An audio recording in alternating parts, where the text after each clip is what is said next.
A little while ago I showed you Mitsurugi K9, and I was very impressed with this deck. Now with the new support in Doom of Dimension, Noroi, this deck becomes even better. Let's talk about it.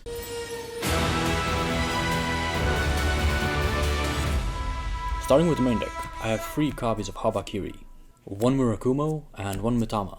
Even though I don't think this card is as needed in this variant of the deck, because you have the K9 to grind with, it is for sure nice to have one more name when you play Mirror in this deck, because then you just have one more name to cycle through and make your combo even better, which mainly comes up when you play against hand traps, or when you go second into a board. Whilst you can Murakumo to Rageki them, it is of course nice to also be able to search each time you perform a ritual summon. As such, you can kind of throw your cards at them, and even use your prayers aggressively when you go second, but still recoup your resources thanks to Mitama searching other prayers. But I do usually take this one out when I go second, when I'm playing against a more combo-centric deck and I need to see particular non-engine to beat them. But against slow decks, or in game 1, it's still pretty good.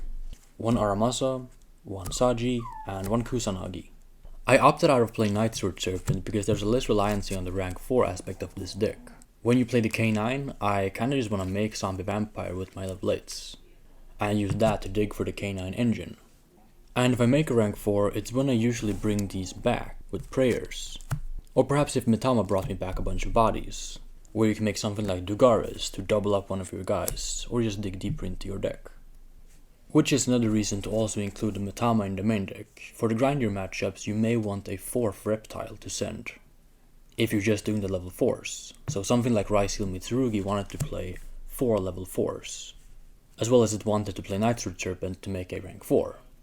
In this deck it's pretty okay to just tribute a ritual from the deck, because that can still get you into Zombie Vampire, so the focus is just a bit different with this deck as opposed to a rank 4 version of Mitsurugi. Then I have 3 copies of Ritual. Since I'm playing more Ritual monsters in this deck, and I'm also playing pre-prep to search them out, I kinda wanna draw Ritual in every single hand. Just going first action Ritual can force out quite a lot of plays from your opponent, which is exactly what you want to do in this deck, as both the K9 and my non-engine helps me beat my opponent when they've tried to do something, as you can punish them for hand trapping you. Then I have 3 copies of Prayers, 3 copies of Pre-Prep, and 1 Mirror. I want to draw Mitsu starter every single hand, that's why I max out on all my good cards. And since there's no natural bridge from K9 to Mitsu, or vice versa, I may want to draw Mitsus to grind with them, or just to open a slew of engine to beat my opponents. As such, this variant of the deck is not something where you can play 20 hand traps, because you just have to play so many engine cards, which should become more clear when you see my non-engine. Then for the K9, I have 3 copies of Noroi.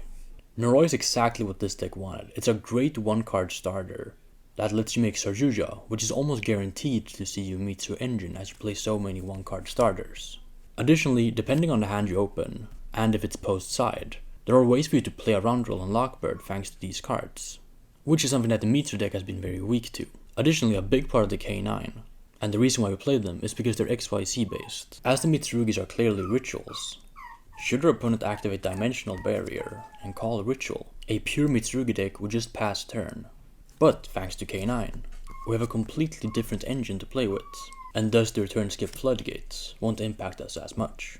Then I have 3 copies of Isuna, 1 Lupus, 3 copies of Jokel, 1 Lantern, 3 copies of A Case for K9, and 1 Force Release. This is pretty much what you'd expect from a K9 engine. Again, similar to my Mitsus, I want to max out on the starters because I want to draw them. I'm not trying to draw 3 non-engine and just a 1-card starter to play. I want to draw 4 engine and perhaps 1 non-engine. As the engine cards in this deck are so powerful, you don't need to rely on non-engine to beat your opponent. And arguably, Isuna when you go second is effectively non-engine, should your opponent play Dracotail, or perhaps Mitsu themselves. Then for the last K9 card, I have 1 copy of Chaotic Elements. I'm playing one of this, not because I necessarily want to draw it. I don't think it's a great starter, as you can only add Lantern or Jokel, which are mostly extenders. However, this is a normal spell, which gives us the option of searching an extender through Thrust. As such, I can readily grab my K9 or my Mitsu with Thrust, or non-engine, which makes it a very versatile card in this deck. So for the non-engine, I have 3 copies of Forbidden Droplets. There are a ton of spells in this deck which you can just activate freely, and then send with the droplets. So should you want to get multiple monsters, or perhaps you start playing with your K9, and thus you may have a case which you're not going to use anyway for any of your effects. It would just be a free send with Droplet, so you can just negate a card. Another consideration was to play Book of Eclipse. However, I think Dracotail would be a very viable deck this format, and against that deck, you don't really want Eclipse. However, Droplet is very good against Dracotail. They are very likely to hold their flame to negate your ritual, or even just negate your pre-prep. As such, you can send these to the graveyard with Droplet, and by doing so you can bypass the flame negation, and they don't even get to draw a card. And as a bonus, you can negate their Gulamel, or their Heradic Seal to Heavenly Spheres that they may have in play. So instead of main decking something like Mulcharmy Fuvalos for your non-engine, or just a ton of regular 1-for-1 hand traps like Ash or Imperm, I decided to go all out on breakers.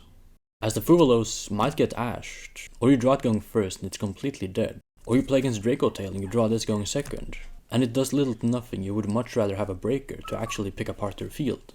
As such, the Fuvalos was put in my side deck, and instead I mained Thrust, Talents, and Blackout. When I go second, I can use Thrust as a breaker to search pre-prep or chaotic elements. I can search Talents to draw 2, look at their hand, or just snatch steal a monster. And when I go first, I can set Blackout Laughs, which is just a very good floodgate against Dracotail, Yummy, or any deck really, as long as you know what to call. But that's it for the main deck. It is 42 cards. For the extra deck, I have 1 copy of Dynamondo, 1 IP Masquerena, 1 SP Little Knight, and 1 Saryuja Skull Dread. For the Exceeds, 1 copy of Dugaris, 2 copies of Ripper, 1 C101, 1 Nash Knight, 1 Chaos Nash Knight, 1 Zombie Vampire, 1 C107, 1 Werewolf, 1 Typhon, and 1 Zeus. Luckily, the Mitsurugis don't require you to play a bunch of extract monsters to accommodate for them. Just a couple links, and that's it. As such, I can fit in all of these various flex spots, which makes my K9 engine that much more versatile. That's it for the extra deck. For the side deck, I have 3 copies of Droll and Lockbird, 2 copies of Ash Blossom and Joyous Spring. This is just another go first card. I'm not particularly scared of Mulcharmies, unless I'm playing against a combo deck, which I believe can kill me if I just pass. Otherwise, you're fine to give them 1 or 2 draws and make a half field, as just pushing through the Mitsurugis is naturally pretty difficult for most decks. But playing the Ashes, and some other cards that I have in my side deck, gives me a higher chance of, if I do get Mulcharmied against the high ceiling combo decks, I have some ways to counteract their push, or perhaps just negate the Fuvalos. Then speaking of Fuvalos, 3 copies of Mulcharmy Fuvalos. This is an idea I had for quite some time now, of just side decking the Mulcharmies as opposed to maining them. Against Mitsu or Dracotail, they're not very good. Yes, they do stunt them in their place and they can't go for their full combo. But that was also one of your tech cards, and when you can't play 20 of them, you have to compare drawing the Fuvalos to drawing something like Forbidden Droplet or Triple Tactics Thrust. Coupling that with the fact that they can just call by this, or ash it. So having Fuva in my side deck just allows me to put this card in when I actually go second, and against the matchups I actually want this card in. 1 copy of Wosu, whilst you're locked into Reptiles. Against Lunalight, if they just play the Fusion variant, they're not really doing too much on turn 3 if you can just out their Ligers. Or if they can only make 1, you can just out it then and there. 1 Harpy's Feather Duster, 1 Call by the Grave, 1 Great Purification, and 3 copies of Dimensional Barrier. This card is just an absolute blowout this format, and the fact that you can dig into this from Saryuja, or you can Juja into Thrust to set this if they hand trap you, gives you a very high chance of winning when you go first, even through potential Droll and Lockbirds. But that's it for the deck profile. Have you guys tried Mitsurugi K9? If so, what are your thoughts on it? Or do you prefer the deck separated, in pure Mitsu and pure K9? Let me know in the comments. But until we see each other again, thank you for watching, and have a good rest of your day. If you enjoy my content, make sure to also subscribe to my second channel, linked in the description box down below. There I'll be posting more personalized and exclusive content.